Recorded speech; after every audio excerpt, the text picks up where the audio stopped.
Friends, கடந்த சில நாட்களாக சோஷியல் மீடியாவில் பயங்கரமாக பேசப்பட்டு வர விஷயம்தான் ஜெயம் ரவி மற்றும் ஆர்த்தியோட டிவோர்ஸ் பிரச்சனை. இதுவரைக்கும் அமைதியாக இருந்த ஆர்த்தியோட அம்மாவும் பிரபல ப்ரொடியூசருமான சுஜாதா விஜயகுமார் இப்போது மீடியா முன்னாடி வந்து பல அதிரடியான பதில்களை கொடுத்துருக்காங்க.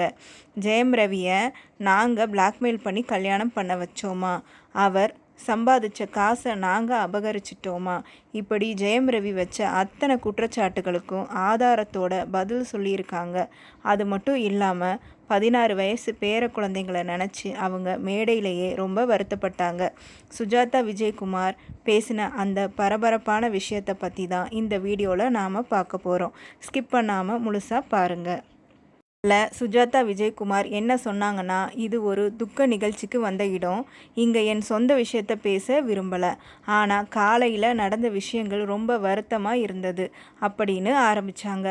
1.5 வருஷமாகவே என் மேலேயும் என் மகள் மேலேயும் ஏகப்பட்ட பொய் வதந்திகளை பரப்புனாங்க.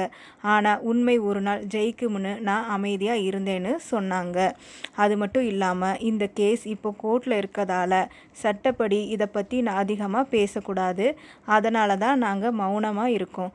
ஆனால் ரவி ஏன் இப்போது இவ்வளவு எமோஷ்னலாக மேடை போட்டு பேசுகிறாருன்னு தெரியலை. கண்டிப்பாக சீக்கிரமே எல்லாத்துக்கும் ஆதாரத்தோட பதில் கொடுப்போம்னு சொல்லியிருக்காங்க. அவங்க ரொம்ப எமோஷ்னலாக கவலைப்பட்ட ஒரு விஷயம் அவங்களோட 16 வயசு பேரனை பற்றி தான். அந்த பையன் இப்போது 10வது பப்ளிக் எக்ஸாம் எழுதியிருக்கானாம். ஒரு பக்கம் அப்பா மீடியாவில் எப்படி பேசுகிறாரு, இன்னொரு பக்கம் பப்ளிக் எக்ஸாம் எழுதிட்டு வர அந்த பையனோட மனநிலை எப்படி இருக்கும்னு யோசிச்சு பாருங்கன்னு மீடியாக்காரங்க கிட்ட கேட்டிருக்காங்க. ஸோ அந்த பசங்க பார்க்கக்கூடாத பல விஷயங்களை பார்த்து கேட்டு ரொம்பவே மன உளைச்சலில் இருக்காங்க. ஒரு பொறுப்பான பாட்டியாக என் பிள்ளைகளுக்கு இன்னும் அதிக மன உளைச்சலை தரக்கூடாதுன்னு தான் நான் இப்போதைக்கு அமைதியாக இருக்கேன்னு ரொம்ப உருக்கமாக பேசியிருக்காங்க. ஜெயம் ரவி தரப்பில் இருந்து அவங்க கையை அறுத்துக்கிட்டு பிளாக்மெயில் பண்ணி தான் என்னை கல்யாணம் பண்ணிக்கிட்டாங்க அப்படின்னு ஒரு பெரிய குற்றச்சாட்டை வச்சுருக்காங்க. அதுக்கு சுஜாதா கொடுத்த பதில் தான் இப்போ சோஷியல் மீடியாவில் செம வைரல். அவங்க என்ன சொன்னாங்கன்னா, யாரை பிளாக்மெயில் பண்ணாங்க, யார் கையை அறுத்துக்கிட்டு கல்யாணம் பண்ணிக்க கேட்டாங்க அப்படிங்கிற உண்மை 2008 விகடன் பத்திரிகையில் ஒரு இன்டர்வியூவில் முழு பக்கத்தில் வந்திருக்கு. அதை நான் தேடி கண்டுபிடிச்சி கண்டிப்பாக உங்கள் முன்னாடி காட்டுவேன் அப்படின்னு ஜெயம் ரவிக்கு ஒரு பெரிய செக்கும் வச்சுருக்காங்க. நான் சம்பாதிச்ச காசை கூட என்னை செலவு பண்ண விடலை, என் அக்கௌண்ட்டையும் அபகரிச்சிட்டாங்கன்னு ரவி சொன்ன குற்றச்சாட்டுக்கும் பதில் சொல்லியிருக்காங்க. கல்யாணமாகி புருஷன் பொண்டாட்டி ஆனதுக்கப்புறம் உன் அக்கௌண்ட் என் அக்கௌண்ட்டுன்னு பார்க்குறது இந்த காலத்தில் வேணால் இருக்கலாம், ஆனால் ஒரு குடும்பமாக வாழும்போது எல்லாமே ஒன்று தான். அவர் சம்பாதிச்சதை நம்பி தான் என்கிட்ட கொடுத்தாருன்னு சொன்னாங்க.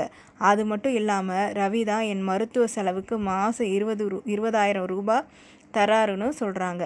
அப்படி பண்ணியிருந்தா ஒரு மருமகனை அவர் கடமையை செஞ்சுருக்காருன்னு தான் நான் நினப்பேன். ஆனால் என் பேர பிள்ளைகளோட 50 லட்சம் ரூபாய் ஸ்கூல் ஃபீஸை இத்தனை வருஷமாக யார் கட்டுறாங்கன்னு எனக்கு தெரியும் அப்படின்னு கொஞ்சம் பதிலும் கொடுத்துருக்காங்க. ஈஸியாக எங்களுக்கு சட்டத்தின் மீது முழு நம்பிக்கை இருக்குது, சட்டம் தன் கடமையை செய்யும். ரவி வச்ச அத்தனை குற்றச்சாட்டுகளுக்கும் நாங்கள் நேரில் வந்து ஆதாரத்தோட பதில் சொல்லுவோம், அது வரைக்கும் கொஞ்சம் அவகாசம் கொடுங்கன்னு சொல்லி ப்ரெஸ் மீட்டை முடிச்சிருக்காங்க. ஃப்ரெண்ட்ஸ், ஆர்த்தியோட அம்மா கொடுத்த இந்த அதிரடி பதிலை பற்றி நீங்கள் என்ன நினைக்கிறீங்க? ஜெயம் ரவி சொல்கிறது உண்மையா இல்லை இவங்க சொல்கிறது உண்மையா? உங்களோட கருத்துக்களை கீழே கமெண்ட் பாக்ஸில் சொல்லுங்கள்.